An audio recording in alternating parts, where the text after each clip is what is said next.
Guys, congratulations on your purchase of the new ebook, Borrow from Yourself. I do appreciate your support. This is a re recording of the Borrow from Yourself. I wanted to clean it up a little bit and make it a bit more presentable to you guys since you are. Paying. I didn't want to release the original YouTube because there was a lot of side conversations and other thoughts and things that were sort of unrelated to the borrow from yourself process. So I'm going to go over my own personal situation. I told you guys called the IRS because I had some questions regarding the 1041 that the packet, I sent an entire packet to them. And I had some questions regarding the 1041 that I sent to them because I started to look at the documents again and I felt as though initially I thought that I was paying, like I was reporting a transaction to the IRS, letting them know that, hey, I had a transaction with Ali Bank. They owe me money. They were the recipients of these funds. They are withholding, and I would like that money back. But after speaking to the IRS agent, I learned that that is not exactly what was going on. So we're going to go over my own personal 1041, my 1041V, my 1099 OID. We're going to go over the 1096. Did I cover everything? I think those are all, and the 56s as well. Okay, so the very first 56 you see in front of you on the screen is my estate. Okay, the name of the person for whom you are acting as shown on the tax return. The tax return, think of it as the check, right? So who will this check? The tax return is just money returned to you. How will this check be addressed to you? What entity will this check be addressed to, if that makes sense? So the name of the person for whom you are acting as shown on the tax return. I gave them the name of my estate exactly as it is written on the CP 575, which is a confirmation letter that you receive from the IRS stating that your estate EIN, your entity has been successfully set up. Okay, so the first line, Christina Meredith Wilson Estate. The identifying number, this is the estate EIN.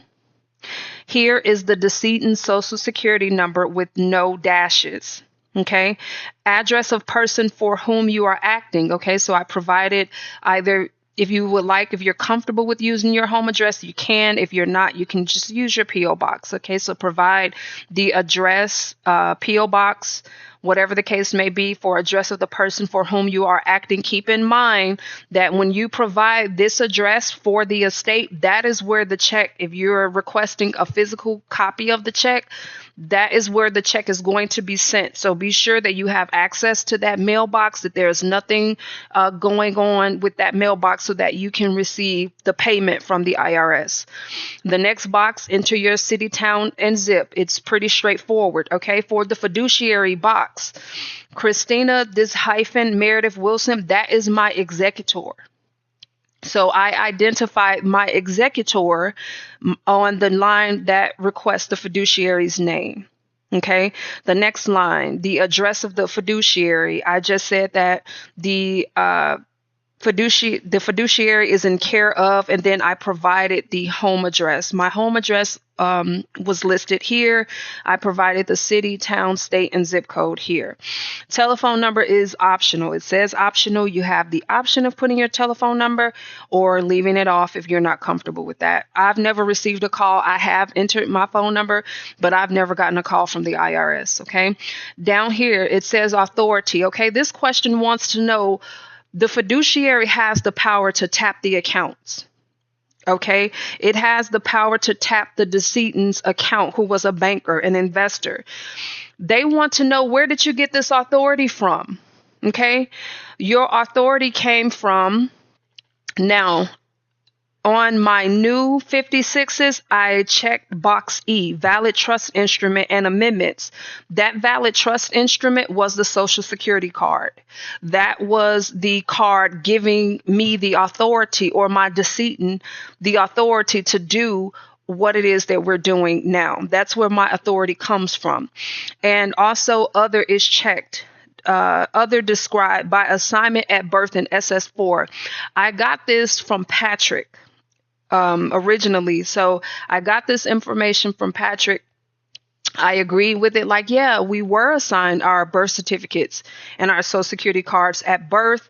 And also my authority comes from the SS4 because my decedent appointed me, okay, as the executor of her assets, if that makes sense. That's what we were doing on the SS4. We were appointing our executor, okay, because we killed off our public banker, which is a fiction. It was not a physical death of a natural person, but a corporate death, if that makes sense. And so we killed off that public banker. We don't want to do business like that anymore.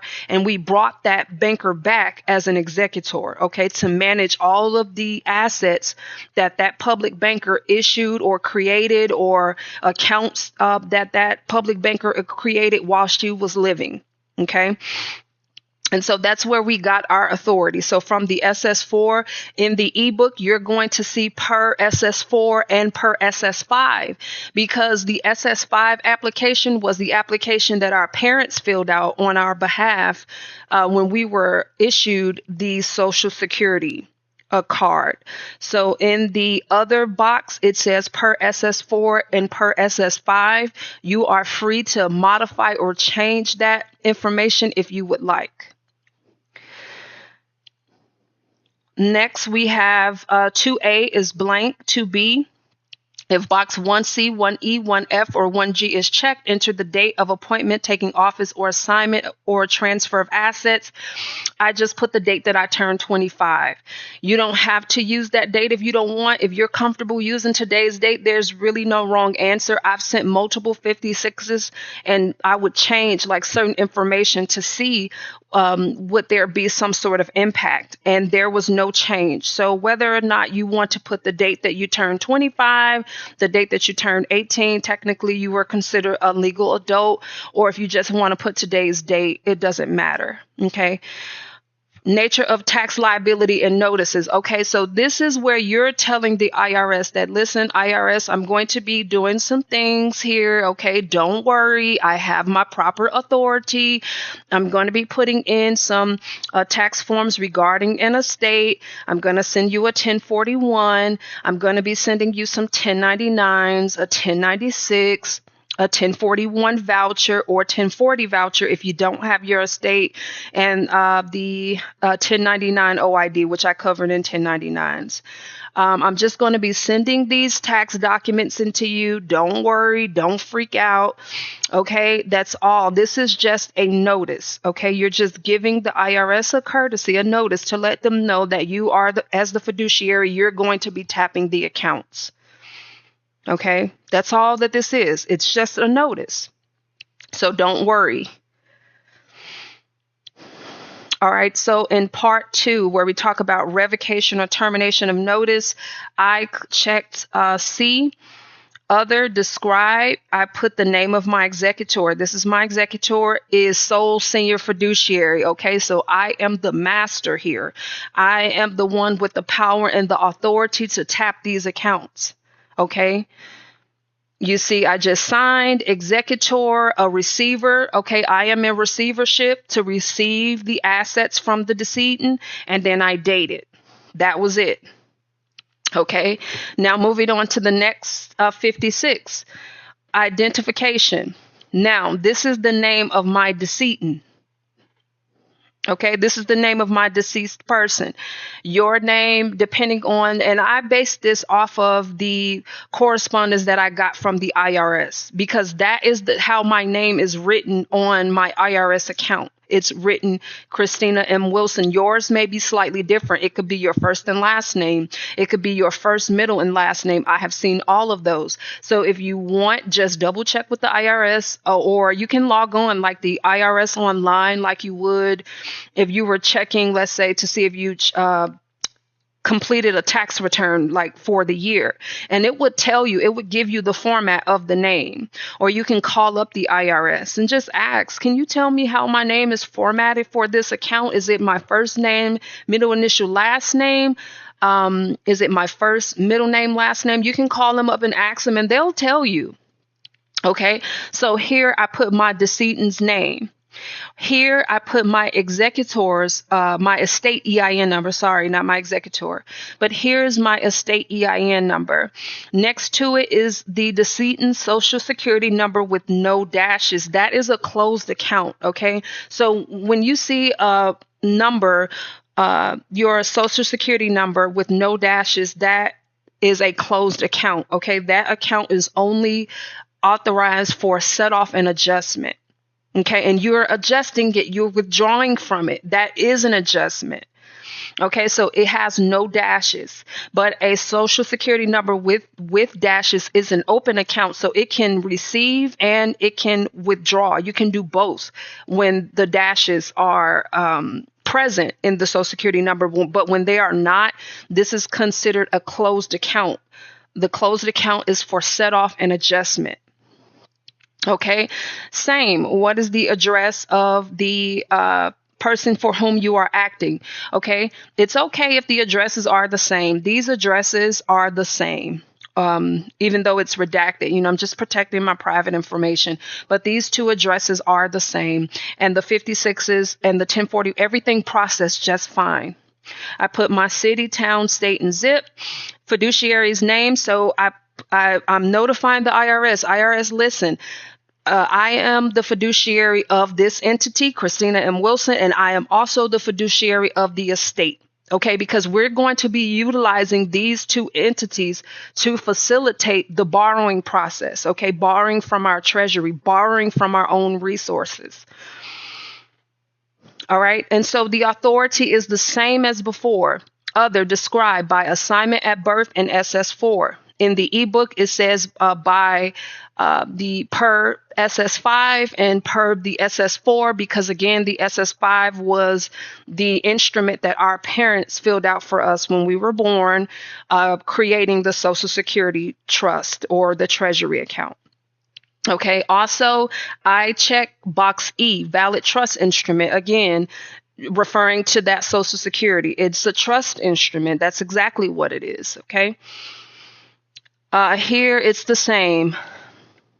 1C, 1E, 1F, or 1G. If that is checked, enter the date of appointment, taking office, or assignment, or transfer of assets. Okay, you can enter today's date. You can enter the date that you turn 25, or you can enter the date that you turn 18. There is no wrong answer. I want to leave that for you guys to choose to help you get in the mindset of making choices for yourself. Okay, there are multiple options. You make the choice. I have used all of those different dates of births, and there was no change. There was no effect to the outcome of any of my tax returns. Okay. Nature of liability and tax notices. Okay. Again, as before, I'm sending you an estate. I'm processing an estate tax return. Okay, IRS, I'm sending in 1099s to you. I'm going to be sending the 1096 to you. I'm going to be sending the 1041 to you, or 1040 for just individuals. I'm going to be sending these items in to you for processing. Don't freak out. Don't worry. I have the authority to do what I'm doing. Okay, you're just providing them with notice. All right. You're just exchanging your assets. That's all you're doing. Everything in America is about exchange. You're just exchanging your assets. That's all. Okay. Same as before. For part 2, revocation or termination of notice. Other, Christina is the sole senior fiduciary. Your executor, okay, is sole. No one else, okay, no one else should. It's my sole, SOLE. It's my sole. I am the sole senior. No one else should be doing anything here except me, okay, except your executor. I'm sorry. All right, you sign date, executor, receiver. If you don't want to use those terms, however you would like to title your fiduciary. I would say, since you're using the estate, it makes the most sense to say you're the executor, but you can go, as long as you can justify it, okay? You go along with what is comfortable for you. Now, here is where I made my mistakes. Okay. In the filer's name, if you read the instructions, which I urge you guys to do, please read the instructions. Read, get a dictionary. If you read a particular word and it doesn't translate in your mind, stop. Do not continue. You must get the translation, okay? You get a dictionary. If you don't have a Black's Law or Bouvier's, don't worry. Use Oxford, okay? Oxford will give you multiple definitions. And just remember, we're talking about banking and finance. So we're looking for a definition that fits into what it is that we're doing. Okay, you define that word, you use it in a sentence, make sure it makes sense to you, and then you move on. Okay, so here in the instructions, it said to write the name as it is written on the 1099. And I missed that. Okay, so I wrote the executor's name here, and it should have been the name that I wrote on the 1099 as the payer. And we're going to go over that in just a moment. Here, there's nothing special, just home address, city, town, zip. There's nothing, no foreign, none of that is included in this. Okay. Name of person to contact. I just put my first name. I entered my phone number. It's optional if you would like. If you don't want to, you don't have to. I have sent 1096s where I did not enter my phone number or email address, and it made no, never mind. It's still processed. Okay. The next question is employer identification number or social security number. Here I place the social security number with dashes. Okay. Over here, it says total number of forms. It's just one. I just sent one form. Federal income tax withheld.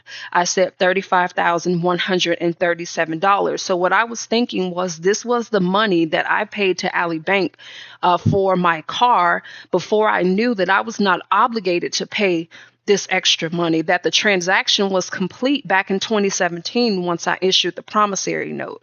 So what I was under the belief is that I was reporting this transaction to the IRS and that I was saying that, hey, I want my money back. But in fact, I found out later that that's not exactly what was going on. And we'll talk about that in just a moment. Okay, so I wrote down the federal income tax withheld here, and I placed the same amount, total amount reported on this IRS form 1096 is the same. Okay, down here, I checked which form that I'm sending to the IRS. It's a 1099 OID. I signed as my executor. I dated the form. Okay, now this is what I was just speaking about. Sorry, guys, I apologize to you. This is the part that I was just speaking about where I said that I misunderstood or misinterpreted, or I could have just skipped over it. I can't even tell you what I was thinking at the time. And the instructions on the 1096 here, this form, which is called the 1096, it tells you to the filer is the name as it is written on the upper left-hand corner of the 1099. Okay, so even though I made the mistake of entering my executor's name, even though this was mistakes and I'm pointing out to you guys errors, and the reason why I'm doing that is because even if you make a mistake, okay, it's okay. You can fix it. If the IRS sends you a letter and says, hey, we don't understand what this is or what that is, you can correct all of this. None of this stuff is set in stone, that it can be corrected. Okay. And so even though, as I was saying, that I made errors, okay, there were errors on this form where I misinterpreted or I didn't read it or I didn't understand it, whatever was going on with me a year ago or a year and a half ago when I did this, I put my executor's name as the filer. Okay, and it should have been the name that was written on the 1099 OID. Again, despite that error, all of this still processed. Okay. Here I put my decedent's name. I put the address and phone number, okay, on the form. Here is my decedent's social security number with the dashes. Okay. I put the tax year 2022. Okay. The tax year, even though this says calendar year and original issue discount for the year 2022, right? We were in the tax year 2022, even though it was 2023. Okay, so you want, since now we're in the 2023 tax year, okay, you want to be sure that you have 2023 here and you have 2023 here, because if not, if you put the calendar year as 2024, you won't get a return, because the IRS is going to hold that information until the next tax season. And so you'll be sitting there waiting like, where's my check? What happened to my money? Well, you put the wrong calendar year here. And I know it says calendar, and I was almost mistaken, right? Like I was like, yeah, the calendar year is 23. And I'm glad I went with my gut instinct and I said, no, I don't think I should put 23, even though it says calendar year. Okay. 2022 was a calendar year. It doesn't say current calendar year either. So I stuck to my reasoning, okay, and I entered 2022, and this processed fairly quickly. I got a check back in about 2 to 3 weeks from the IR. It took about three weeks to get the return back. All right. So I put the recipient's name here, Ally Bank. I put their headquarters, Sandy, Utah. Okay. This account number at the bottom. I know people had a bunch of questions like, where did you get that account number? Originally, I was going to fill out this 1099 OID online. There is this online tax software called 1099 Online. And I was entering this information on the 1099 online, but I was unable to configure the 1099 OID to the information I wanted to input. The system would change the information to what it was programmed to. Like, let's say if I put here federal income taxes withheld, the system would automatically start to populate these other areas that I did not want it to do. And so I was like, you know what? I'll be better off not using this online software. I'll probably be better off just filing a paper form. But what I did was the online software gave me a random number. Okay. And I used that. I wrote that number down. I created my own log for my private bank. So all my account numbers, certified mail numbers, I just tracked those. I took that random number. This is a random number. This has nothing to do with any of the accounts. Okay. This was a random number that I assigned to this 1099 OID. And here is the actual account number that I have with Ally Bank. Okay. And so in the description box, I wrote for credits used on account 611, whatever the case, paid to the U.S. Department of the Treasury. Okay. Is what I wrote in the description box. At the time, what I was thinking after reading the OID a couple of times, okay, the OID can be used as a check. Okay. Here is I'm reporting to the IRS that this is the payer. Okay. And from the IRS's perspective, I was going to be entering into some sort of agreement with Ally Bank and that I needed the funds to be able to facilitate this transaction. Like, does that make sense to you guys? I thought that I was telling the IRS that, IRS, I want my money back. I paid these people more than what I should have because I did not owe them an additional $35,000 on top of, all this extra interest and late fees and payments. Like, no, I did not owe them that. I want that money back. I originally thought that that's what I was saying on this 1099 OID. And like I said, after talking to the IRS agent, it's not. Okay, I was withdrawing these funds from this account. Okay, and I was telling the IRS that, hey, IRS, I'm going to be transferring this money that I'm borrowing. The recipient is going to be Ally Bank, if that makes sense to you. And I did not realize it. I just knew that I was turning this into a check, but I was unclear on exactly what I was implying here. Okay. And like I said, after talking to the agent, she kind of helped me piece together. I'm like, holy crap, I was borrowing I was borrowing in order to pay for the transaction. Okay. So this account number is random. Pay to the order goes here. You don't even have to put this extra language that I did. I had studied for about a year. I was kind of unsure, but the only way that I was going to find out is to do it, to try it. You know what I mean? And so, yeah, there are errors. Like there are errors all over this thing. And I pointed out to you guys that even though there were errors, like the IRS still work with me. And I believe that the IRS, I think that they're waiting for us to do this. I really do believe that, like with some of the people that I talk to, they have helped me even, when I was setting up like my foreign trust and I had things wrong, and the agents were telling me like, maybe you should consider this, because they can only give us advice. Maybe you should consider this. Maybe you should consider that. And they helped me so much. So kind of try to get over your fear, of talking to the IRS and just asking them. You don't know, so if you don't know something, you just ask. It's that simple. Okay. So let's say you sent in your 1099 and there was something that was not accurate or incorrect. Okay. All you have to do is file a brand new 1099 OID, and at the top you hit correct it or you void. Okay. So what'll happen is the previous OID that you sent would become void. It was this that made me realize, okay, where do you see void at? On checks.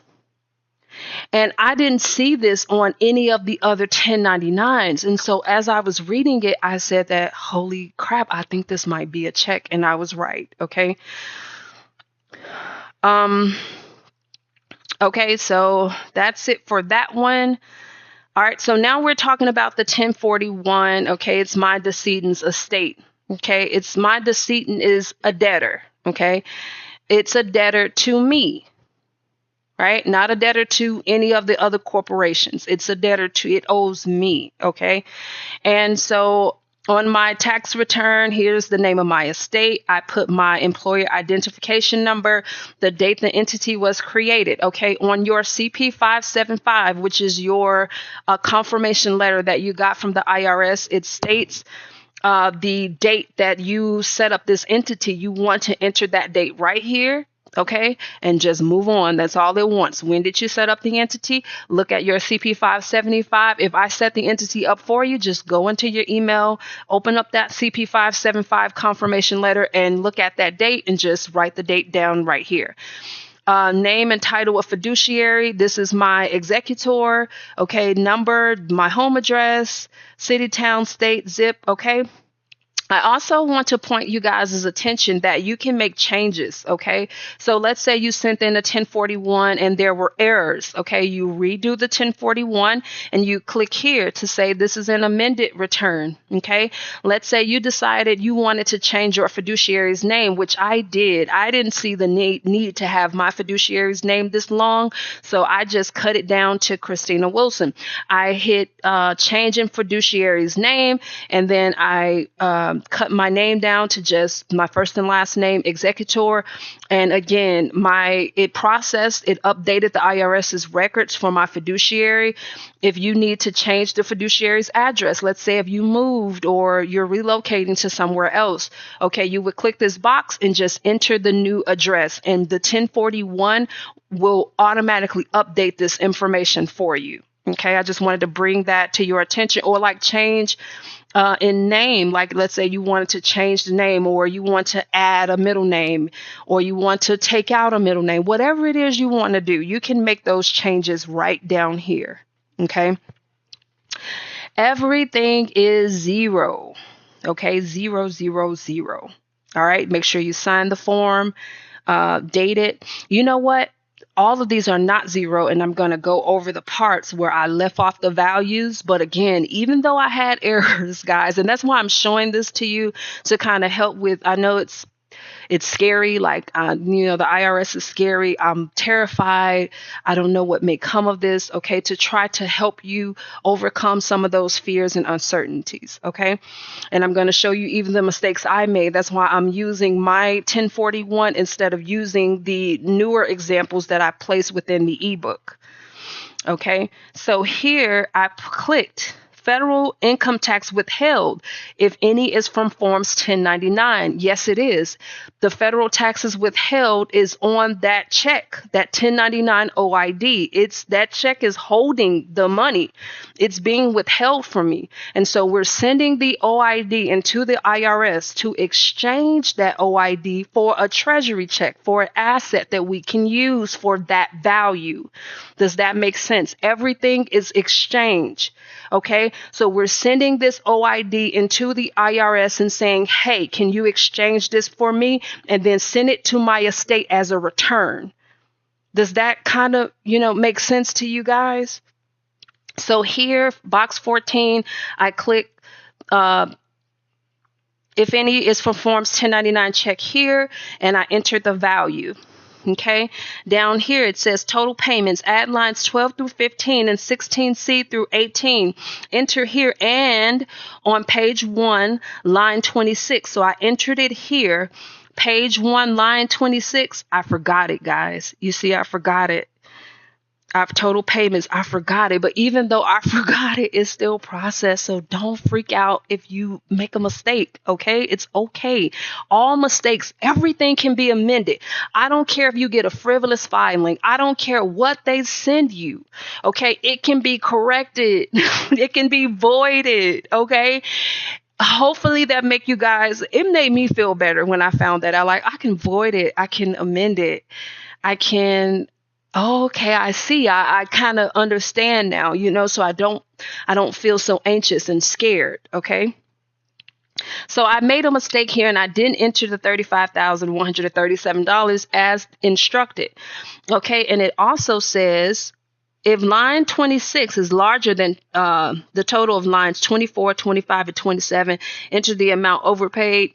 You can enter the 35, or if you want to if you want to borrow 250, if you want to borrow 500, okay, I just say be reasonable. Start off small, okay, because you guys, Patrick would say this all the time, we're not ready yet to handle millions of dollars. I know some of you might think you are, but I don't know. Maybe you are. I don't want to say that, tell you I don't want to put in your mind negative thoughts telling you what you can or can't do, but it's just my suggestion to kind of get your feet wet. So if 250 is good enough for you to be able, let's say if you're in foreclosure or repossession, okay, you don't really know how to bank yet and you're in an emergency, just pay those people and get them out of your hair, get rid of them. Okay, so now you're not in an emergency. Okay, you don't feel panic, and now in a calm environment, you can begin to learn, how do I operate my bank? How do I run my estate? How do I use the foreign grantor trust? Okay, and so that was really the purpose of why I'm bringing out the borrow from yourself, so that you can get these people off of your back, these damn pirates. Okay, you can go ahead, just take the money out of your trust, because that's what it is. It's bank robbery. Okay, so just take the money out of your trust. Pay these people off, tell them to go to hell, leave you alone. I never want to hear from you again. Okay. And now once you're comfortable, no one is taking your house, your cars are safe, everything is safe. Now you can go through Patrick's videos. You can go through my files. You can, learn different information that you didn't know before and use that to to inform you or advise you how you should run your own private bank. Okay, if that makes sense. Sign the 1041. Okay, and that's it, guys. I didn't even fill this out. This part, if you want, I just, you can click no down the line, but I didn't even fill it out, and the IRS didn't even care. Okay, now the 1041 voucher. This is another place where I got the idea to convert that OID into a check. I got it from here on the voucher. And the voucher says, make your payment, your check or money order, or we're given an order, okay, payable to the United States Treasury. Don't send cash. Okay. That's what I did with my OID, since I made my OID a check payable to the Treasury so that the Treasury can make the check and then route it to my estate. Okay, this is a 1041 voucher. If you don't have an estate, you will be using the 1040 voucher. For your tax return, you'll be using the 1040. Okay. But for this, I'm just doing the 1040, the 1041, the 1040 and the 1041s are very similar. Okay. And I did provide both examples in the ebook. Okay. Here is the social security number. I put it with no dashes. Okay. If you want to enter dashes, I've done both. I've done dashes and no dashes to see what would happen. And it processed just fine. Okay. But if you want to just put your EIN here with no dashes, or like if you don't have an estate and you're using your 1040, you can put it there with dashes or without. It makes no never mind. Amount you are paying by check or money order. Okay, this is a negative value. Okay, because now I have presented the IRS with a check. Okay, for a positive amount for $35,137. And it is my wish to debit that money from the account. Like, think of your own bank account, right? Let's say you had $100 in your checkings account and you went to an ATM.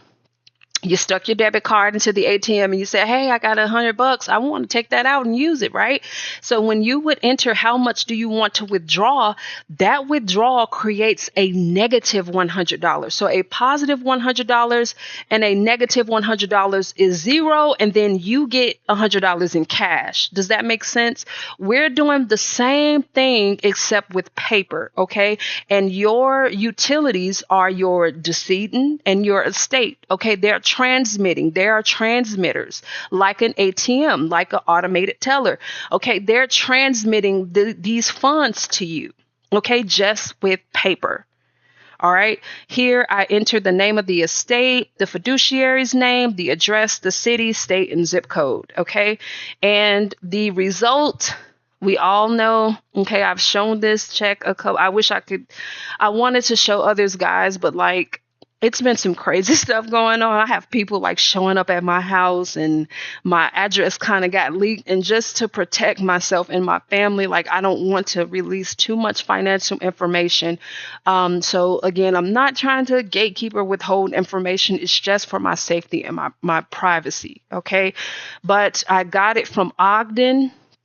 I sent the 1041, and it even has it on here, reference the 1041, because the 1041 was telling them to go ahead and initiate the return. They took the information off of the return and they sent me the check in the mail for that amount. Okay. So again, if you're dealing with a repossession or foreclosure, just take what you need. Okay. Maybe get a little bit extra pocket money, pocket change. You had a dream candle business. You wanted to buy some equipment to start up your lawn care bit, whatever it was that you want to do. Okay. Make sure it's something that you're happy doing. Okay.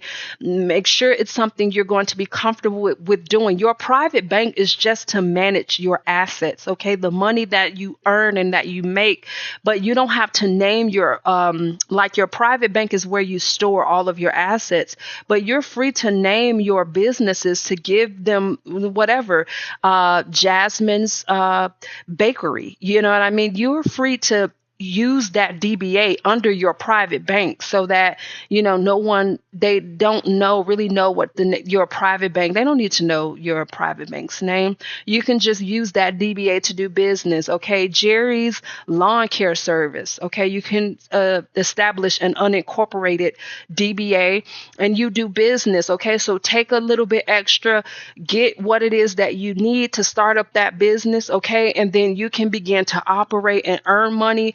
I'm an advocate of earning money off labor. Okay, I'm an advocate for that, but the IRS is absolutely a tool that you can use to, get the funds in your pocket to pay off whatever debts you have and get rid of these people. Do not go back into debt. Do not go and sign any new promissory notes.